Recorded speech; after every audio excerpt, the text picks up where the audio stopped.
আপনার জীবনে অর্ধাঙ্গিনীর ভূমিকা কি হতে পারে? আপনি বলবেন সেরকমই যেমন আমার জীবনে রুক্মিণীর ভূমিকা। এটা সত্যি, কিন্তু এটাও সত্যি কথা যে আমার আর রুক্মিণীর এই সম্পর্ক তাকে আরো গভীর করার জন্য অত্যন্ত প্রয়োজনীয় হলো আমরা প্রথমে বন্ধু হই। একজন ভালো স্বামী বা স্ত্রী হবার প্রথম পদক্ষেপ বন্ধুত্ব, অর্থাৎ সখা প্রেম। যতক্ষণ না এক স্বামী স্ত্রী নিজেদের সম্পর্কে বন্ধুত্বের মাহাত্ম্য বুঝতে পারবেন না, ততক্ষণ এই সম্পর্ক যেন অপূর্ণ থেকে যাবে। আর তারপর এই সম্পর্কে জন্ম নেয় সেই অনুভূতি, যেমন অধিকার, যেমন অভিমান।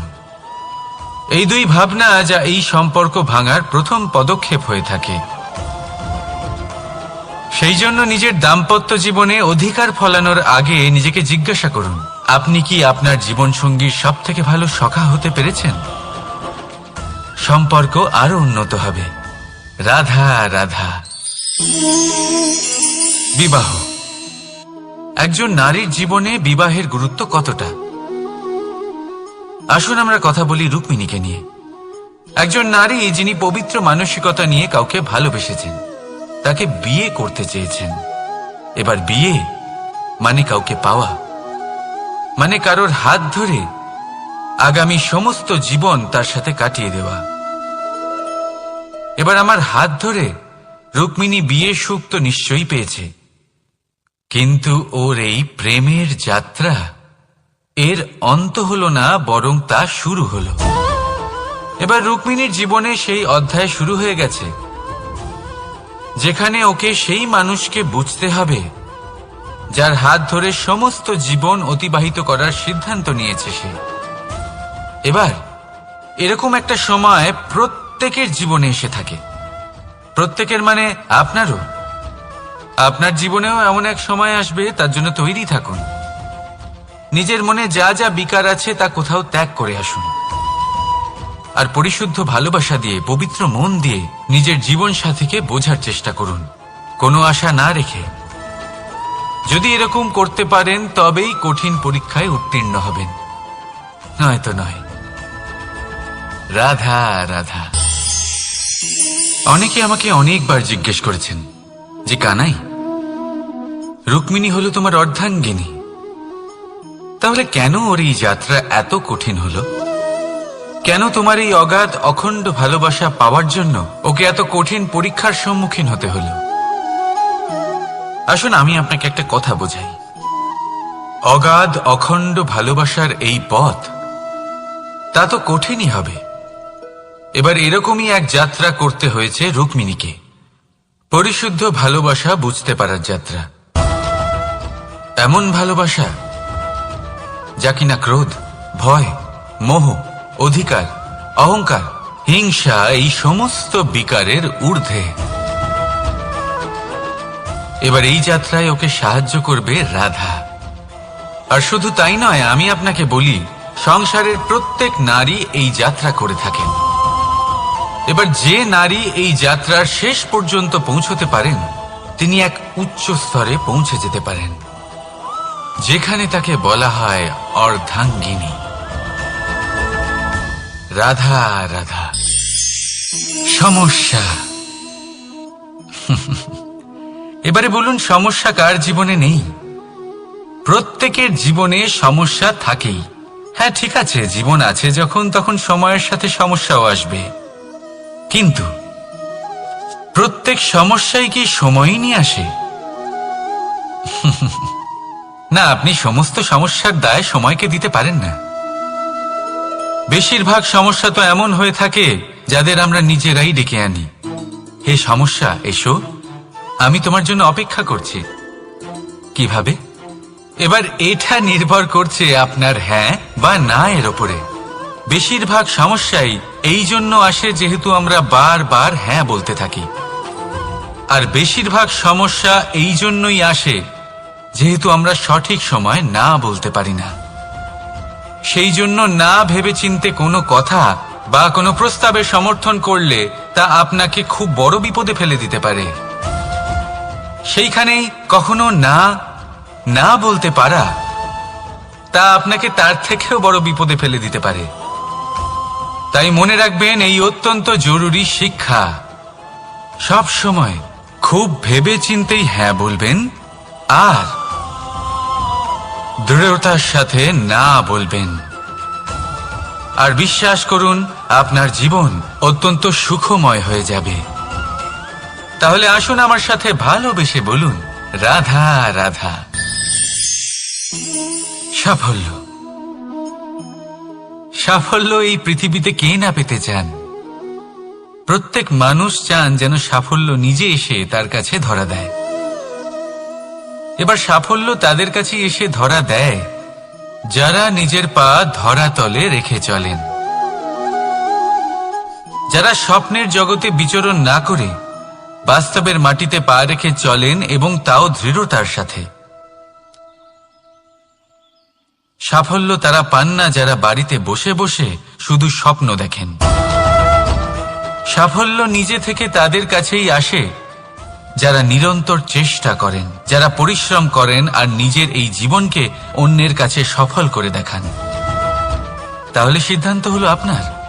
সফল সবাই হতে চান, স্বপ্ন সবাই সার্থক করতে চান।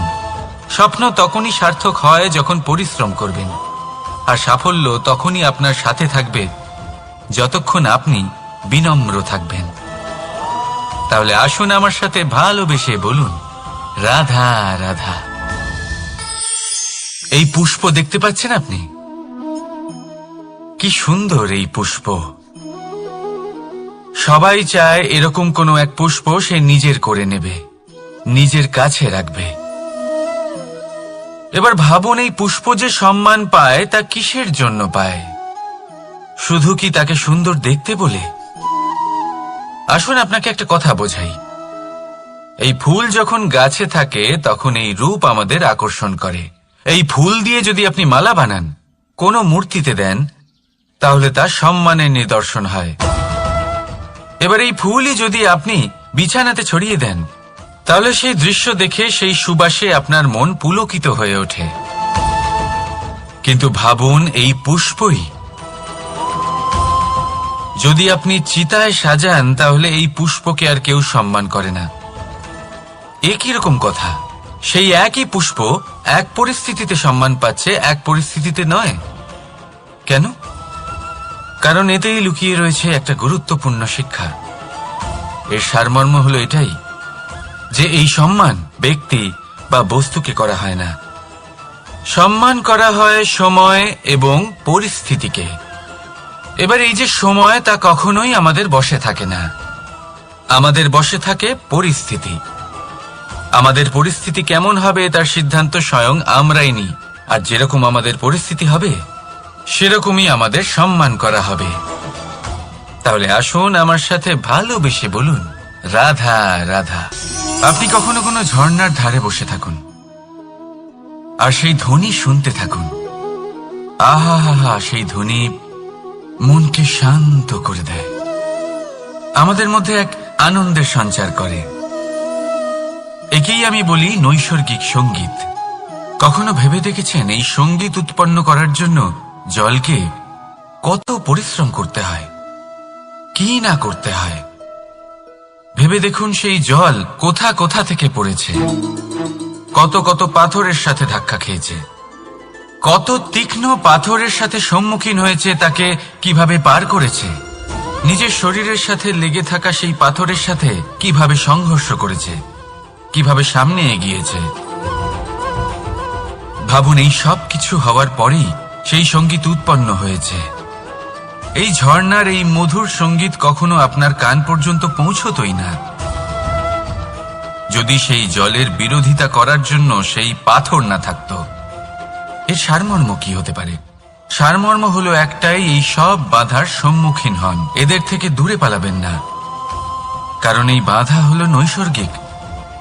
সবার জীবনে এই বাধা রয়েছে, তার সম্মুখীন হন, জীবনের সামনে এগোন। আর আপনিও নিজের ভেতর থেকে সৃষ্টি করুন এই নৈসর্গিক সঙ্গীত, আর এই সংসারে ছড়িয়ে দিন শান্তি আর প্রসন্নতা। রাধা রাধা। সংসারে নিয়তি অনেক কিছু নির্ধারণ করে, যেমন প্রত্যেকটি জিনিসের সীমারেখা। শরীরের মধ্যে থাকা জল, তার মাত্রাও এই নিয়তি নির্ধারিত করে রেখেছে।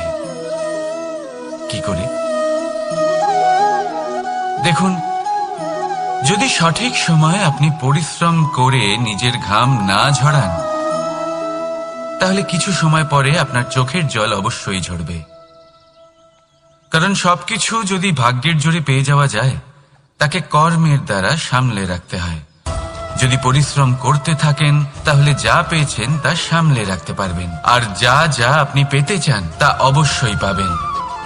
কিন্তু যদি পরিশ্রমের থেকে দূরে থাকেন, তাহলে যা পেয়েছেন তা তো হারিয়ে ফেলবেনই, আর যা পেতে চান তার তো কোনো প্রশ্নই ওঠে না, আর বয়ে যাবে শুধুমাত্র অশ্রু। এবার সিদ্ধান্ত আপনার।